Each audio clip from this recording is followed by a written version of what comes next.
ஒரு பில்டிங்கோட 50வது மாடியையும் அதோட 3வது பேஸ்மெண்ட்டையும் ஒரே நேரத்துல கட்ட முடியும்னு சொன்னா நம்புவீங்களா?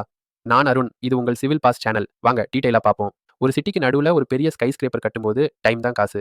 ஃபர்ஸ்ட் பல மாசத்துக்கு பேஸ்மெண்ட்டை தோண்டி கட்டி முடிச்சு அப்புறம் தான் பில்டிங்கை மேலே எழுப்ப ஆரம்பிக்க முடியும். இதனால ப்ராஜெக்ட் ரொம்ப லேட் ஆகும். ஆனா டாப் டவுன் கன்ஸ்ட்ரக்ஷன் என்ற இந்த மெத்தட்ல பேஸ்மெண்ட் வேலையும் அதுக்கு மேல பில்டிங் கட்டுற வேலையும் ஒரே நேரத்துல நடக்கும். முதல்ல நாம ஏற்கனவே ஒரு வீடியோல பார்த்த டயஃப்ராம் வால் டெக்னிக்கை யூஸ் பண்ணி பேஸ்மெண்ட்டோட வெளிப்புற சுவர்களை மட்டும் பூமிக்கு மேல இருந்தே கட்டிடுவாங்க. அப்புறம் கிரவுண்ட் ஃப்ளோர் ஸ்லாப் போட்டுடுவாங்க. இது ஒரு உறுதியான மூடி மாதிரி செயல்படும். இப்பதானே உண்மையான மேஜிக். ஸோ இந்த தரைத்தளத்துக்கு மேல முதல் 2வது 3வதுன்னு பில்டிங்கை மேல கட்ட ஆரம்பிப்பாங்க. அதே நேரத்துல அந்த தரைத்தளத்துக்கு கீழே சின்ன மெஷின்களை வச்சு முதல் பேஸ்மெண்ட்டுக்கான மண்ணை தோண்டுவாங்க. முதல் பேஸ்மெண்ட்டுக்கான மண்ணை தோண்டினதும் அந்த ஃப்ளோருக்கான ஸ்லாபை போடுவாங்க. அப்புறம் அதுக்கு கீழே 2வது பேஸ்மெண்ட்டுக்கு தோண்டுவாங்க. இப்படி மேல பில்டிங் வளர்ந்துகிட்டே இருக்கும்போது கீழே பேஸ்மெண்ட் ஆழமாகிக்கிட்டே போகும். இந்த டாப் டவுன் டெக்னிக் ரொம்ப காம்ப்ளெக்ஸான ஒரு இன்ஜினியரிங் முறை. ஆனா இதனால கன்ஸ்ட்ரக்ஷன் டைம்ல பல மாசங்கள் மிச்சமாகுது. ஸோ அடுத்த தடவை ஒரு பெரிய பில்டிங் ரொம்ப வேகமா மேல எழும்புதுன்னா, ஒருவேளை அது கீழேயும் அதே வேகத்துல வளர்ந்துகிட்டு இருக்கலாம்.